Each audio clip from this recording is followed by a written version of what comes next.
Hey guys, one thing we forgot to touch on during our interview with the team was the actual gameplay of the game. Throughout the game, you'll be manipulating the different sides of the screen in order to connect your pathway. During the demo, things were sort of simple, but the developer told me that things will be a bit more complex as you get further in the game. In the demo I played, you could only manipulate the left and right sides of the screen, but it seemed like they were hinting that you'd be able to do up and down as well, but I'm not 100% sure on that. Otherwise though, gameplay-wise, it's more of a relaxed experience with more focus on story and just listening to the beautiful music. Anyway, to the interview. How's it going, guys? Brett Medlock here today with Steven and Stephanie from Lightning Rod Games, and I want to talk about their game, A Fold Apart. Greg Vargas is here as well. I was going to say, what about me?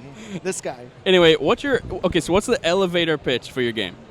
It's a game about a long-distance relationship in a world of folding paper. Yeah, so you play by folding the world to help the couple navigate. Does it end in heartbreak? Because I can't go through that again. You'll have to play to find out. Is this a tearjerker, would you say? We didn't set out to make it one. We tried to tackle some of the real issues with like communication and maintaining a relationship long distance. So that's kind of inherently sad. We've had some people cry at the booth in the demo, so the tissues aren't like just a prop. Yeah.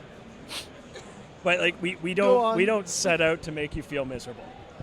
But I think for a lot of people too, like I like that sort of experience. I mean, that's essentially what video games are, you know, to get that emotion out of you and for having to experience something, you know, regardless of whether that's a happy emotion that can the whole way through or, you know, the excitement of like a first-person shooter.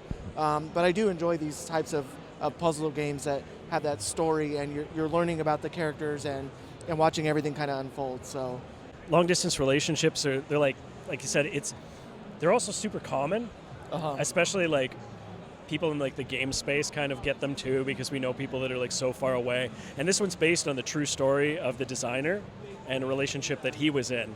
So it comes from like a real place. And that's why it sort of like feels real to people. And it's a bit like bittersweet. It's got to be hard to have your own personal story being told and watching other people experience. You know, For him, like some of it was cathartic and some of it was like really hard. Mm-hmm. So he'd send me messages like some days and he's just like, I just can't. Man. Or I need to go regroup before I can sit down and write this. Yeah.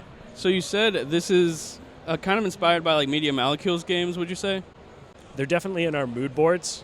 So like Tearaway and LittleBigPlanet are just gorgeous games. But we looked at what they were doing to make their paper effects, and it's like, well, we can't afford to do that because they build all their own custom tools and really fantastic company. What exactly inspired you to make just the games look in general? So it's based on, budget and the engine we are using and the platform we are going to release. And so we saw that. So Steven kind of asked me to design something similar to paper, feels like paper but not paper. Yeah, so that was really hard. And we're starting from 200 sketches for the characters, but the background is like really quick because the character is set. So once you have the character, you just do everything around the characters. How do you decide that? Something that looks like paper that's not paper. You know, what's square one? It's feel, I guess.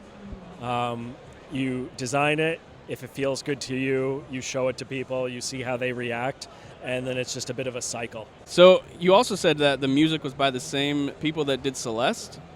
Yes. Was that true? Yeah. How did you find them? How did you connect? Do you already know them? We already knew them. So they're Power Up Audio, and back years ago, when they were a hungry startup, they went looking for their earliest customers, and we were one of their earliest customers. Oh, wow. Oh, that's and they cool. did a fantastic job on audio for a game that we never launched. Oh. And then when we finally had a game that we're like, okay, this is going to be a thing, we immediately reached out to them. They're a phenomenal company. They came in right on the ground floor, and they helped like build the mood of the whole game. So what was the game that never launched? It was a supervillain tactics game called Henchman. What do you want to say to the fans, or the people who might pick up this game? To be here, to hear people saying they love the art is like a huge stuff for me. It's very cheering me up. Yeah, thank you for you guys. We hope people enjoy it. It's a 3 to 4 hour, very cozy experience, story-focused puzzle game. It has a completely unique game mechanic, and I think people will really enjoy it. Awesome. And this is a smaller team, right? Very. Like 5 people, you'd say? Yes. And those animations look really good for 5 people, I gotta say. Well, it might be even more impressive if you know those animations come from one person. That's even more impressive.